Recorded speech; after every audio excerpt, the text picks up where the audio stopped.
2, 1. A partir de agora, você confere aqui na Rádio Aldeia FM, mais um programa líder com a marca que toca ao seu coração.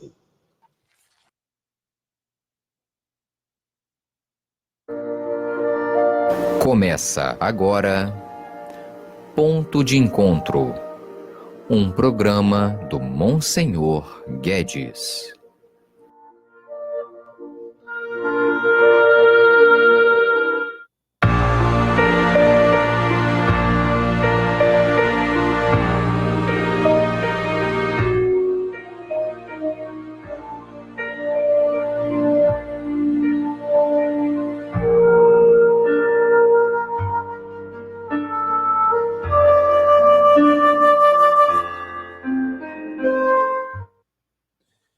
Ponto de Encontro com Monsenhor Guedes. Bom dia a todos. Meu cordial abraço, minha saudação, minha saudade. Afinal, hoje tem 15 dias que a gente não se fala, não é isto? E, como diz o próprio programa, já está trazendo esta importância. Ponto de encontro. É no encontro que se conhece, que se conversa e traça conhecimentos, perspectivas para o amanhã que há de vir. Cheguei de Rondônia nesta madrugada, onde eu estava terminando uma formação sobre Maria. Era um curso de Mariologia. Eu comecei o ano passado, em maio, no último domingo de maio de 2018, e voltei para terminar, numa cidade chamada Buritis. E lá comigo, no sábado, estavam 870 pessoas. Só camisetas que eles fizeram para o encontro, fizeram 700 e faltaram 100 e tantas camisetas. E foi um trabalho bonito. O ano passado foi Maria na Bíblia. Maria presente em toda a extensão da Sagrada Escritura. E nesse ano foi cantando, aprendendo e rezando com Maria, quando colocamos de maneira muito tranquila todo o caminho com Maria na piedade popular. Voltei na quarta-feira de Buritis a Ariquemes a Porto Velho, 7 horas de viagem.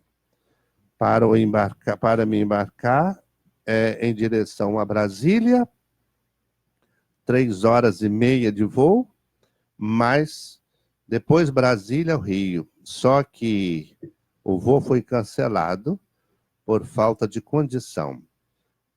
Eu, como tantos outros e outras, passamos do aeroporto de quarta para quinta. Foi experiência inédita, nunca tinha passado, mas, evidentemente, a preocupação é principalmente o evento de amanhã. Jornada Arquidiocesana de Liturgia. Vamos estudar de maneira pedagógica, sistemática, mas evidentemente teológica e prática, do Domingo de Ramos a Pentecostes, com enfoque no Tríduo Pascal. Aquilo que nós celebramos há 6 semanas atrás, nós vamos agora estudar os elementos e certamente em 2020 poderemos celebrar melhor. Vou dar também noção de tempo na liturgia, que é um desafio. O que é o tempo? Como encontrar o tempo? Então, quem for lá amanhã, nós vamos começar exatamente com essa primeira exposição sobre o tempo. Quero dizer também que já estamos caminhando para 250 pessoas. Nesta manhã, já tive notícia que temos mais de 220 pessoas. Aí, como a gente organizou uma infraestrutura para 300 pessoas, nós estamos muito tranquilos. Tem uma equipe que, embora eu estava fora, essa equipe trabalhou de maneira muito bonita. A secretária paroquial, a Ana Cristina, aqui a nossa queridíssima Ana Meire, aqui da rádio, que está inserida nesse contexto, o Fábio, a Lidiane, enfim, e outras pessoas que lá amanhã estarão recebendo vocês com todo carinho a partir de 8 horas da manhã. O teatro se abrirá às 8h30. A pessoa chega, faz a inscrição e é encaminhada para o teatro. Lá na porta do teatro, já soube notícia, que vai ficar o lanche de entrada, para a gente ganhar tempo. E depois nós vamos almoçar ali do lado mesmo, na Igreja Nova. Enfim, já as paróquias do vicariato, infelizmente, nem todas fizeram inscrição, não, nem todas. Há paróquias enormes aí que não mandaram um nome, né? Mas tudo bem que certamente deve ter um embasamento, uma estrutura que favoreça isso, às vezes não há necessidade.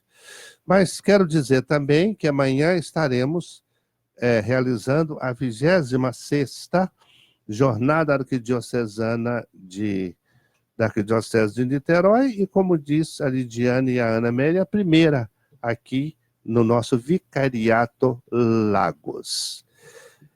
Dito isto, eu gostaria de conversar com vocês um pouquinho sobre um assunto espetacular.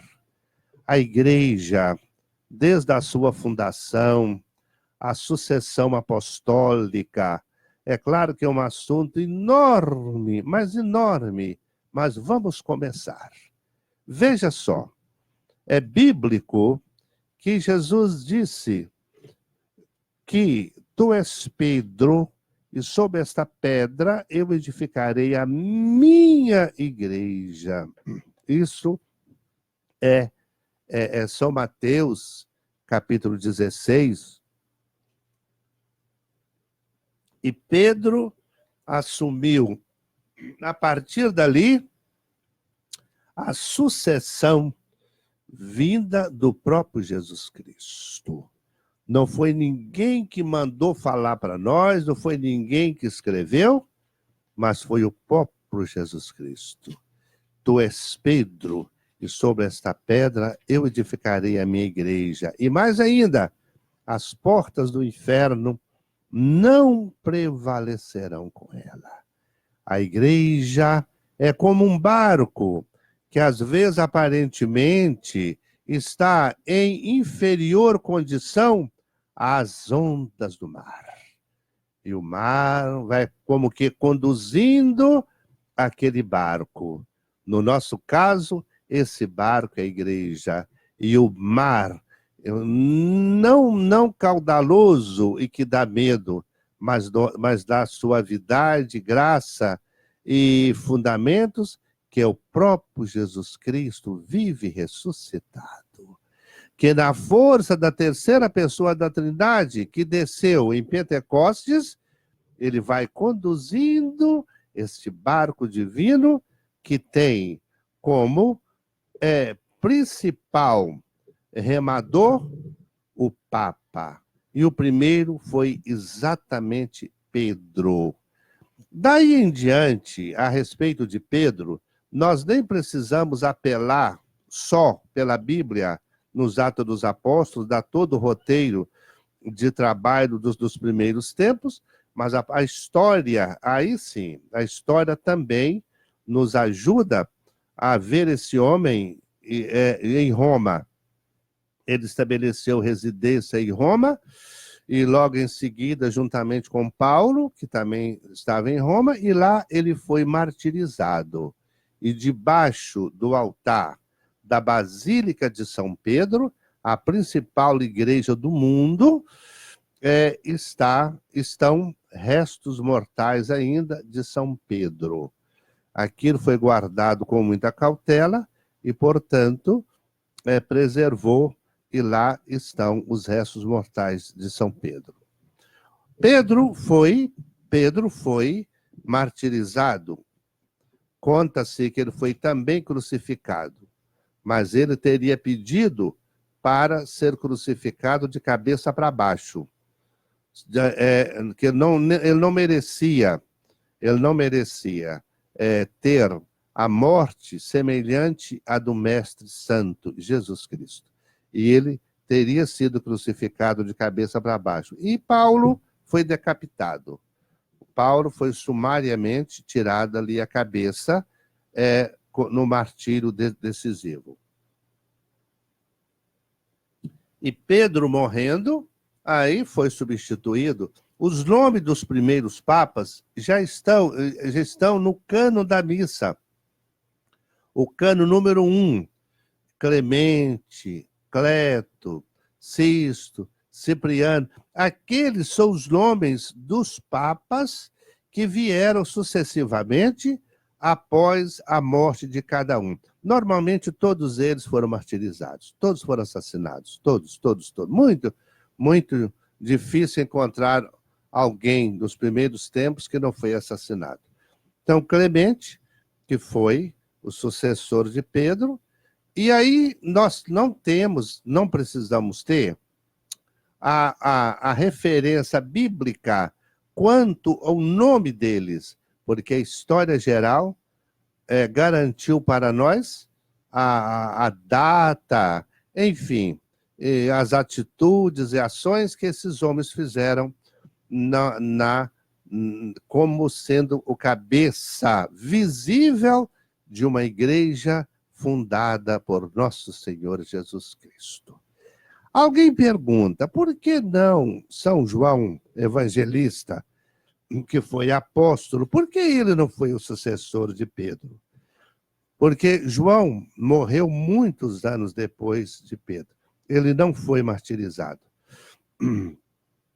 E ele que andou com Jesus, novo, ele morreu pelo ano 100, Pedro morreu pelo ano 54. Portanto, ele morreu por volta de 45, 46 anos depois de São Pedro. Pergunta-se, por que ele não foi o primeiro Papa? Nosso Senhor, quando ele quer chamar, ele chama, eu já disse, ele chama quem ele quer. Ele chama quando ele quer. E ele chama quem ele quer. Não fostes vós quem me escolheste, mas fui eu que vos escolhi e nomeei. Portanto, é muito difícil querer determinar a quem Deus escolhe. Mas esse moço, esse senhor, essa senhora, por que ela não foi escolhida? Foi fulano de tal, hoje ainda para o episcopado. Mas por que aquele padre tal foi escolhido bispo e aquele outro não foi? Com mais capacidade, com mais condição, por quê? Ora, ou nós acreditamos no dado de fé, ou então nós vamos ficar perdendo tempo. Se a escolha é da Trindade Santa, que tem como inspirador, o iluminador de tudo isso, a terceira pessoa da Trindade, o Espírito Santo, quem sou eu para dizer que São João deveria ser o escolhido? E às vezes até poderia se questionar, por que escolheu Pedro? Pedro que negou Jesus, Pedro que se afastou de Jesus no momento terrível da sua prisão. Por que ele? A resposta é a mesma, porque Deus quis assim. Deus quis escolher Maria de Nazaré para a mãe de Jesus e pronto. Deus quis assim. Deus quis escolher uma mulher frágil chamada Teresa de Calcutá para escrever o nome na história. Aqui no Brasil, ele quis escolher a Irmã Dulce. Com certeza não é a pessoa mais forte, mais sábia, mas a pessoa que ele quis escolher, e agora vai ser canonizada, vai ser a primeira santa brasileira a ser canonizada pela Igreja. Portanto, a sucessão foi assim. Por isso que não há nenhuma margem, não deixa nenhuma margem para dúvida, porque é garantida para nós a certeza e a presença do substituto de Pedro, depois o substituto de Pedro, e até chegar hoje o Papa Francisco. O Papa Francisco, ele tem a mesma autoridade, ele tem a mesma missão de Pedro, de modo que eu olho para o Vaticano, eu vejo um homem argentino que se chamava Jorge Bergoglio, não se chama, é o nome de batismo dele, e ao ser eleito Papa, ele escolheu o nome de Francisco.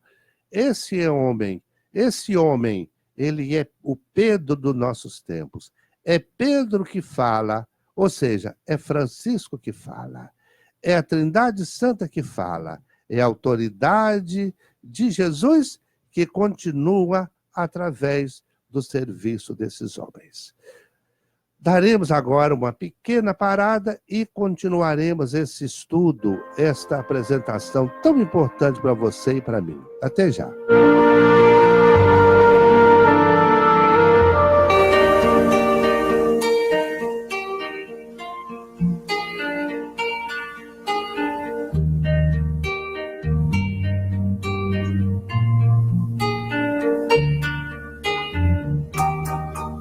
Por causa de um certo reino, estradas eu caminhei, buscando sem ter sossego o reino que eu vislumbrei. Brilhava a estrela d'alva e eu quase sem dormir, buscando este certo reino, a lembrança dele a me perseguir.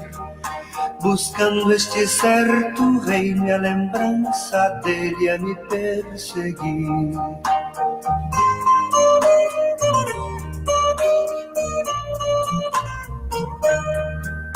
Por causa daquele reino, 1000 vezes eu me enganei, tomando o caminho errado e errando quando acertei. Chegava ao cair da tarde e eu quase sem dormir, buscando este certo reino, a lembrança dele a me perseguir. Buscando este certo reino, a lembrança dele a me perseguir.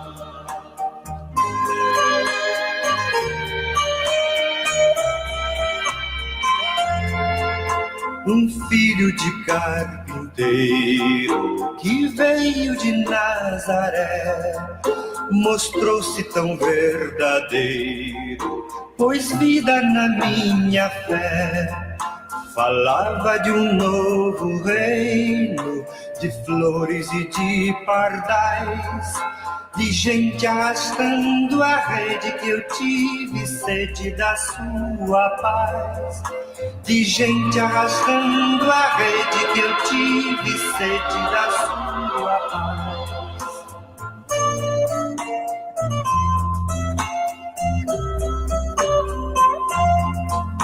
O filho de carpinteiro falava de um mundo irmão, de um pai que era companheiro, de amor e libertação. Lançou-me um olhar profundo, gelando meu coração. Depois me falou do mundo e me deu o selo da vocação. Depois me falou do mundo e me deu o selo da vocação.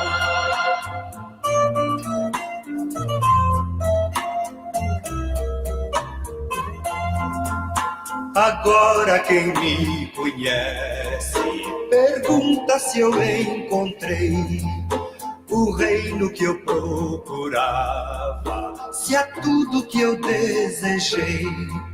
E eu digo pensando nele, no meio de vós está o reino que andais buscando, e quem tem amor compreenderá.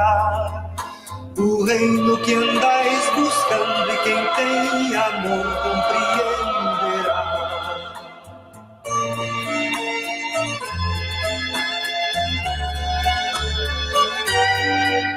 Jesus me ensinou de novo as coisas que eu aprendi, por isso eu amei meu povo, e o livro da vida eu li. E em cada menina moça, em cada moço e rapaz.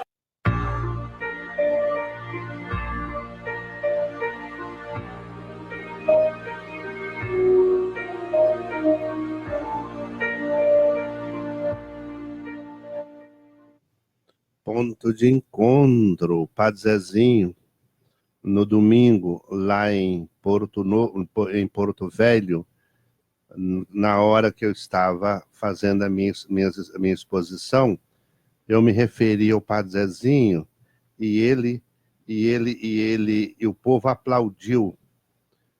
O povo aplaudiu. Na segunda-feira eu falei com ele e ele disse o seguinte: rezo para ser humilde e rezo muito pelo senhor, Monsenhor Guedes. E aproveito para dizer o seguinte: dia 8 próximo, é aniversário de Padre Zezinho. Às 11 horas da manhã, na Rádio Aparecida, na Rádio Aparecida,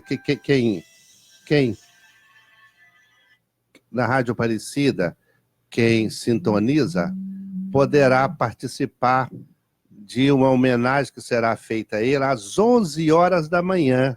Inclusive, eu estou lá. Eu vou participar dessa homenagem também. De modo que quem sintonizar a Rádio Aparecida, ou então o portal a12.com, também pode ver pela internet. 11 horas da manhã, dia 8 de junho. É homenagem ao Padre Zezinho na Rádio Aparecida. E eu tenho uma grande participação lá, que me foi pedido, e eu mandei. Dito isto, continuemos toda a estrutura da igreja, a sucessão apostólica. E aí os anos se passaram, evidentemente, com bonanças, com luminosidade, mas também com muita treva, com muito sofrimento. Vários papas foram assassinados. Nos primeiros anos da igreja, o papa era o chefe da igreja, mas não era chefe do Estado. Só muitos anos depois é que se criou o chamado Estado do Vaticano. De modo que o Papa é também chefe espiritual e chefe de governo, que inclusive tem relações diplomáticas com quase todos os países do mundo. Quase. Os países que não são católicos, tem os países que não aceitam, evidentemente, não mantêm relação diplomática com o Papa. E lá no Vaticano, ele é mínimo, o território do Vaticano é mínimo. É só mesmo aquilo ali, na Praça de São Pedro, com todas as dependências, ali estão as embaixadas, onde moram os funcionários dos diversos países. E o grande local onde esse pessoal mora é a Casa Santa Marta, que lá também tem um morador ilustre, tem um habitante ilustre lá, que é o próprio Papa. O Francisco, ao ser eleito, ele não quis residir no chamado Palácio Apostólico, e reside na Casa Santa Marta, onde estão essas autoridades dos países que têm relações diplomáticas com o Papa. Teve Papa que saiu de Roma, morou em Avignon, na França, e aí entrou a figura de uma mulher, Santa Catarina de Sena, ela que pediu o Papa: "Oh, doce homem de branco, volta para o Vaticano." E o Papa retornou pelo pedido dessa grande mulher, Santa Catarina de Sena, que é doutora da igreja. Saúdo com muito carinho e retribuo com uma bênção o Alexandre da Silva, a Rita Cunha, Cleiton Bandeira, Lícia Andrade Júnior, Mayra Souza, Mara Souza, Leonardo Luiz, Nadir Crespo da Silva. Que bom que vocês estão se encontrando comigo nesta manhã, nesse programa de Ponto de Encontro. A Roma foi várias vezes bombardeada. O Papa, como eu disse, ele era o chefe dos católicos, mas não era o chefe de Estado. E, portanto, o Papa estava submisso à autoridade, principalmente da monstruosidade dos imperadores de Roma. Foram tempos terríveis, mas terríveis, terríveis, terríveis. Inclusive, era tanto martírio, era tanto sofrimento, que alguém disse uma vez: o sangue dos mártires é semente de novos cristãos. Portanto, quem anda ali pelos arredores do Vaticano, com certeza, por ali, muitos foram sacrificados. O Nero, por exemplo, chegou fogo em Roma e culpou a barbaridade os cristãos. E, portanto, eles foram sumariamente assassinados. Criaram até um espaço para o sacrifício dos cristãos, que é o Coliseu, que está lá até hoje. Eles eram devorados pelas feras famintas. As feras eram retidas um dia, 2 dias antes ali, e depois o pessoal sentado na arquibancada não assistia um fla-flu, não assistia um grande concerto, mas assistia, sim, os cristãos sendo devorados pelos famintos e ferozes animais que faziam esta barbaridade. O Coliseu está lá, é um ponto, né, de turismo, mas que ali não se sabe a quantidade de gente que foi ali sacrificada. E por isso que se criou, os católicos, os cristãos, não católico, porque a palavra católico veio muitos anos depois. Os cristãos fizeram as chamadas catacumbas. São túneis debaixo da terra, onde eles não só se escondiam, mas principalmente se reuniam para o seu culto, principalmente o culto dominical, o dia do Senhor, o dia da ressurreição de Jesus. E hoje ainda estão lá, né, várias catacumbas, a catacumba de São Clemente, enfim, e outras catacumbas. Só que às vezes eles eram descobertos lá, e aí a chacina era tremenda, era geral. E é por isso que o peixe se tornou símbolo de Jesus. Primeiro porque o peixe era como que uma placa que identificava sigilosamente aos cristãos onde estavam os seus companheiros de culto. Aí eles sabiam o que significavam, e o poder público, ou seja, o imperador com seus séquitos, não sabiam. E também, outra coisa importante, a palavra peixe, escrita, uma palavra não ao lado da outra, mas sobreposta, vai dar a palavra Pictis. Pictis significa Jesus Cristo, Deus feito homem. Aí vai dar Pictis. E aí, ali, eles olhavam um peixe, mas estava vendo o sinal, o símbolo de Jesus, cuja inscrição estava ali. Estava ali, na própria figura do peixe. Pictis, Jesus Cristo, Deus Salvador. E ali eles se reuniam para o seu culto. Ali eles se reuniam para a sua oração. Evidentemente, com toda a escassez da presença da igreja, o Papa, os poucos diáconos, porque nos primeiros tempos da igreja havia os diáconos. Os diáconos existem desde o tempo dos apóstolos. Aqueles 6 diáconos escolhidos pelos Atos dos Apóstolos, no capítulo 6.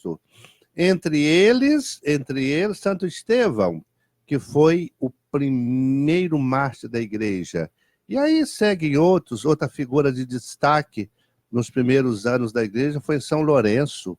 São Lourenço foi de uma fidelidade, foi de uma grandeza tão significante que ele viu o Papa sendo martirizado, ele viu o Papa sendo morto, e ele logo depois também, por amor à igreja, ele derramou também o seu próprio sangue, sendo martirizado.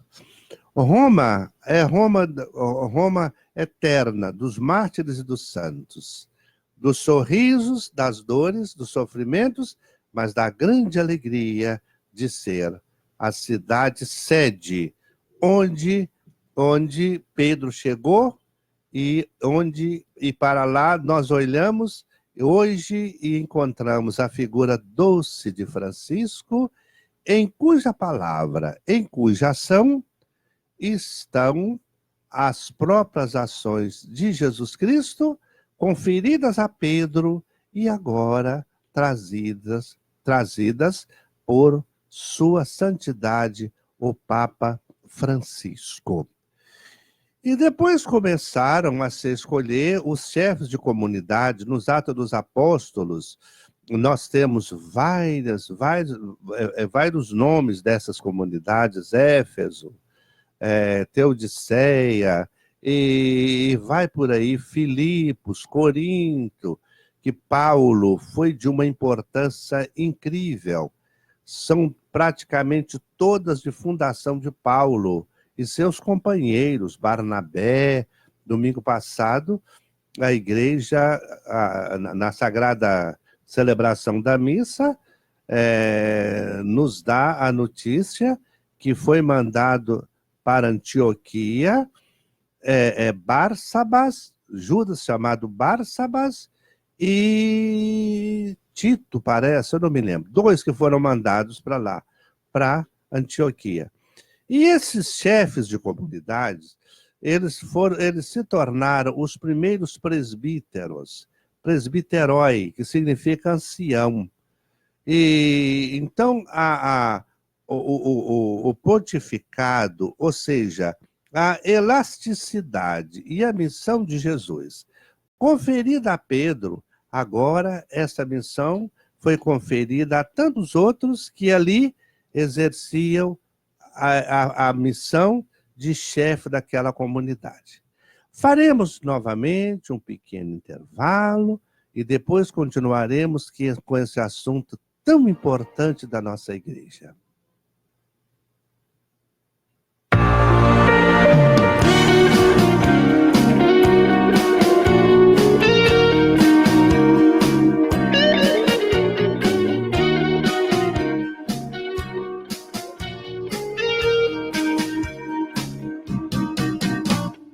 Eu não merecia, não, e ainda não mereço ser divulgador do céu. Não merecia, nem mereço.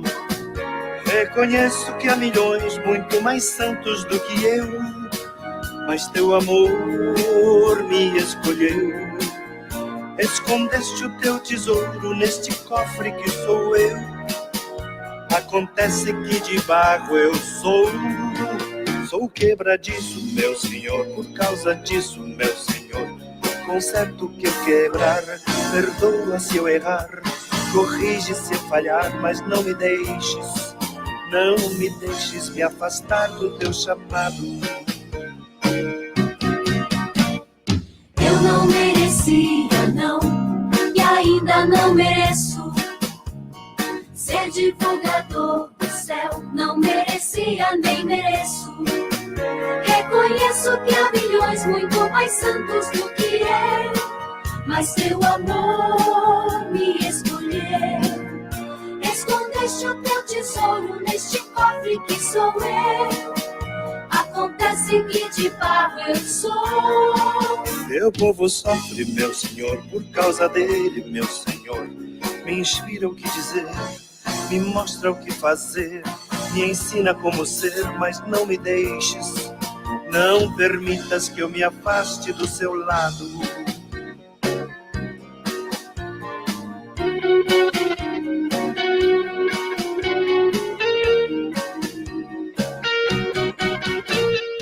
Eu não merecia, não, e ainda não mereço ser divulgador do céu. Não merecia, nem mereço. Reconheço que há milhões muito mais santos do que eu, mas teu amor me escolheu. Escondeste o teu tesouro neste cofre que sou eu. Acontece que de barro eu sou. Teu povo chora, meu Senhor, teu povo espera, meu Senhor, com medo de viver, às vezes sem saber, querendo e sem querer, mas ele sonha. Dá-me a graça de sonhar com o teu povo. Eu não merecia, não, e ainda não mereço ser divulgador do céu. Não merecia, nem mereço. Reconheço que há milhões muito mais santos do que eu, mas teu amor me escolheu. Escondeste o teu tesouro neste cofre que sou eu. Acontece que de barro eu sou. Eu não merecia.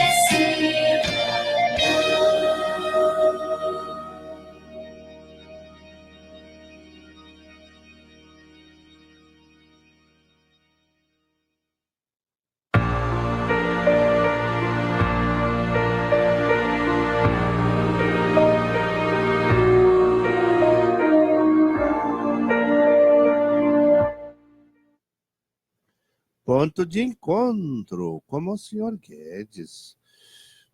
Pois então, essa questão da sucessão apostólica é garantia para que você e eu caminhemos como nós caminhamos, graças a Deus, certos de que não somos seguidores de impostores, de alguém que inventou isto, e a gente gostou e fomos com eles. Não, a fundação, o fundador é Jesus Cristo, que inclusive mandou você e eu e todo mundo que se sente unido a ele, ide pelo mundo e pregar o evangelho.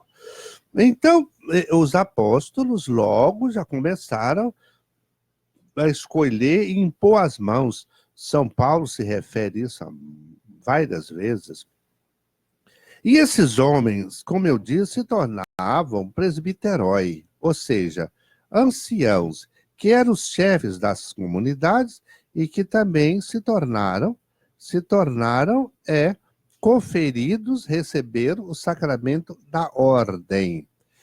E aí vieram, né, as figuras, ou veio a figura importantíssima do bispo. O bispo é o legítimo sucessor dos apóstolos.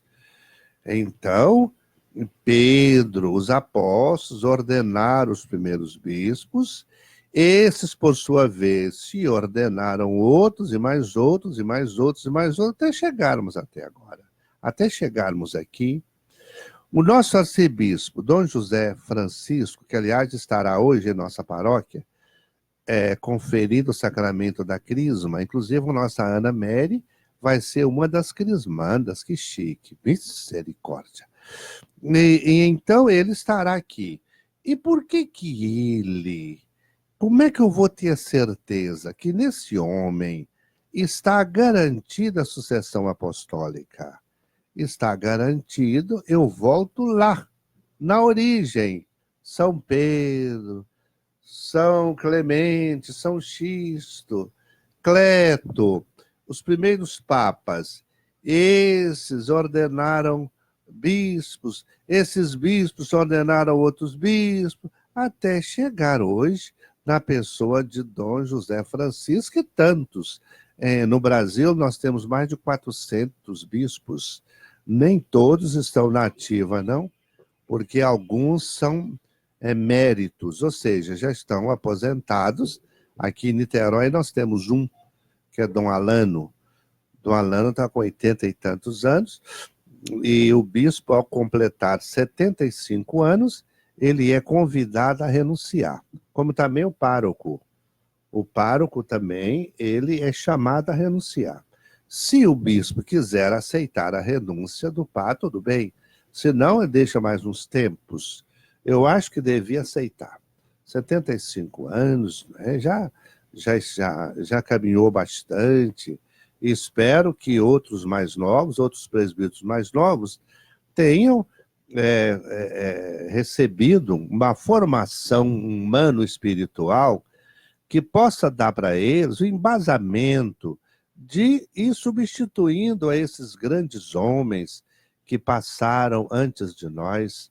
Se nós chegamos aonde nós chegamos, porque homens dedicados, maravilhosos, santos, tiveram trabalho fecundo. Por exemplo, nós aqui em São Pedro da Aldeia, os primeiros padres jesuítas, esses homens que chegaram aqui primeiro e foram extremamente importantes na nossa paróquia, que já tem mais de 100 anos.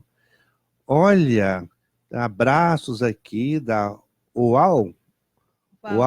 Val Magione, Gracinha Freire, Plesme dos Santos, olha só, ô Plesme, grande abraço, filho.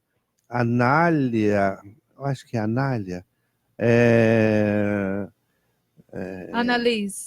Annalise, olha só, que coisa bonita. Ela manda beijo para o vovô. Manda beijo para o vovô.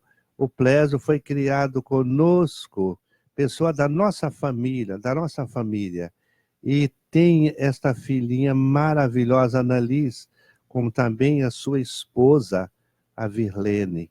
Ô Plésio, Deus abençoe, estou com saudade de vocês. Meu povo lá do Espírito Santo, minha irmã Lourdes, minhas sobrinhas, Clélia e Luzia, que estão lá, e outras pessoas nos acompanhando. Mas então, meu irmão, minha irmã, é muito importante essa certeza de saber que a palavra de Jesus continua: quem vos ouve, a mim ouve. Quem vos despreza, a mim despreza. E soprou sobre os apóstolos, e tudo que ligar na terra será ligado no céu. Tudo que desligares na terra será desligado no céu. Portanto, eu olho para Dom José Francisco, e ali um homem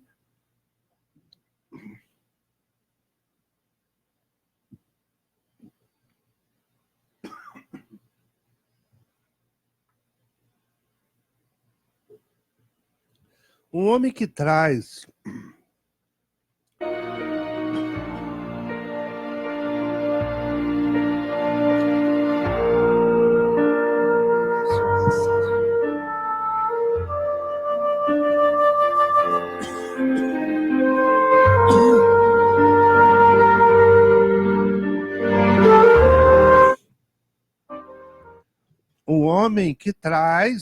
no seu ser o ser de Jesus Cristo, o ser dos apóstolos e a missão apostólica. Isso é muito importante. Por sua vez, os bispos, que não podem estar presentes em todos os lugares, aqui em Niterói, por exemplo, e olha que Niterói, territorialmente falando, é uma das menores dioceses que existem. A Arquidiocese de Porto Velho, por exemplo, tem 84 mil quilômetros quadrados, enquanto Niterói tem 4.800. Portanto, é mínima em tamanho em relação a Porto Velho. Mas nós temos mais de 80 paróquias. Temos mais de 80 paróquias. E como nós sabemos que ali está a autoridade de Pedro? O que garante que ali está a presença legítima de um homem enviado por Deus? Exatamente a autoridade do bispo. O bispo ordena, o bispo confere-lhe a sagrada ordenação. No segundo grau, nós temos 3 graus. Nós temos 3 graus do sacramento da ordem: primeiro grau, segundo grau, terceiro grau. Primeiro grau são os diáconos, aqueles que estão ordenados diáconos, e alguns são permanentes, são homens casados. Inclusive, estamos aqui no vicariato com a nossa escola arquidiocesana. Funciona em Araruama e nós estamos com 38 postulantes ao diaconato permanente. Ainda não são candidatos, não. Eles são postulantes. Eles são aqueles que estão vendo se é da vontade de Deus. Depois, quando faz o rito de iniciação às ordens sacras, aí que a igreja os confere o patamar de candidatos. Depois, o segundo grau são os presbíteros. E depois, o terceiro grau, o episcopado. Então, em qualquer paróquia, nós vamos aqui, por exemplo, a paróquia Nossa Senhora da Esperança, ou São Pedro Apóstolo, enfim, São João Batista, ali tem um homem que tem o título de pároco. E na missão desse homem está a missão da igreja, conferida pelo Papa Francisco a José Francisco, e o bispo José Francisco confere esta autoridade ao pároco. De modo, meu irmão, minha irmã, que a coisa é muito séria, sabe? Não é simplesmente eu olhar para o Vaticano e ver uma figura doce de Francisco e gostar da sua pessoa. É muito maior. É o nosso Pai comum. É o centro visível da autoridade de Jesus Cristo. É Ele mesmo, é o Senhor que entra nas nossas casas através da palavra desse homem, através da oração desse homem, através da sua missão.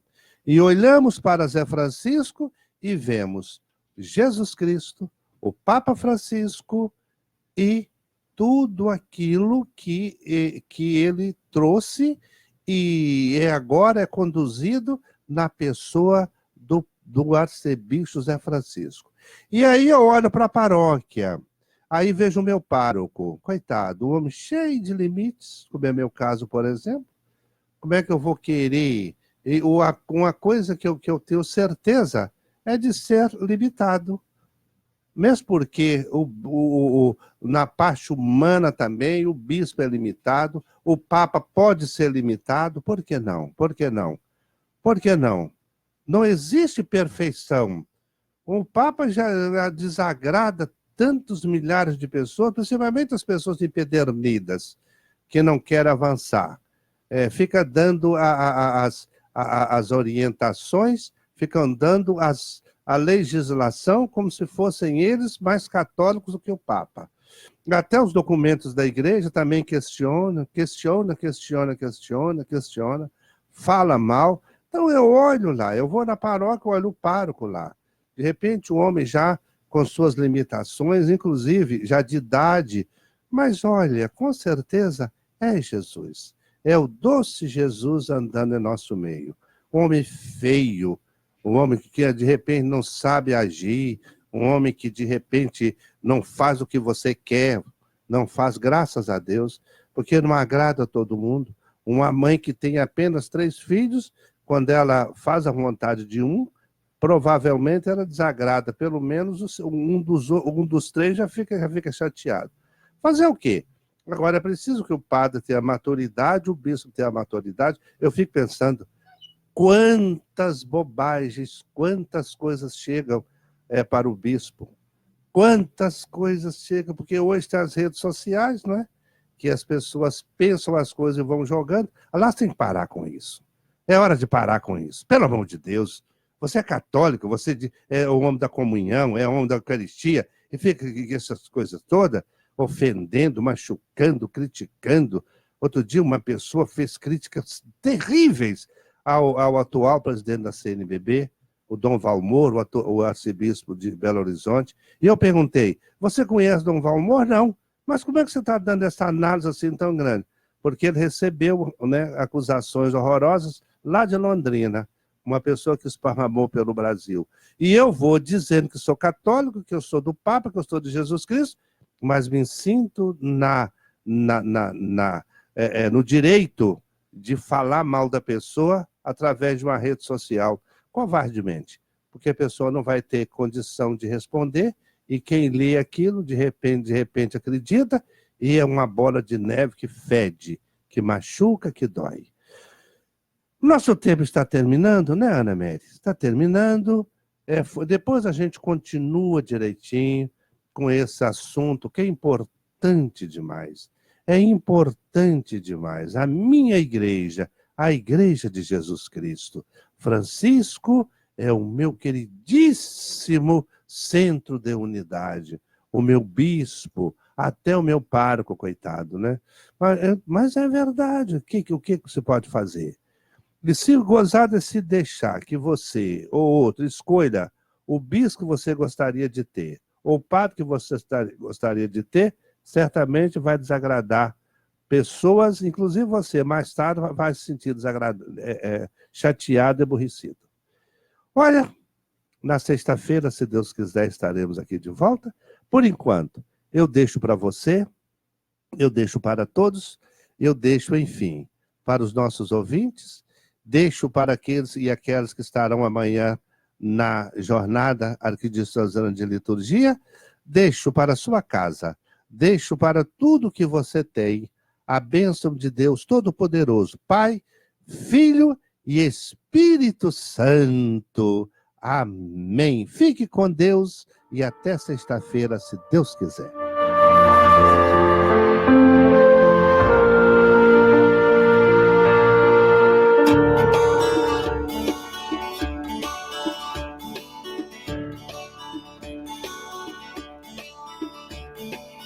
Eu mais a minha família servir.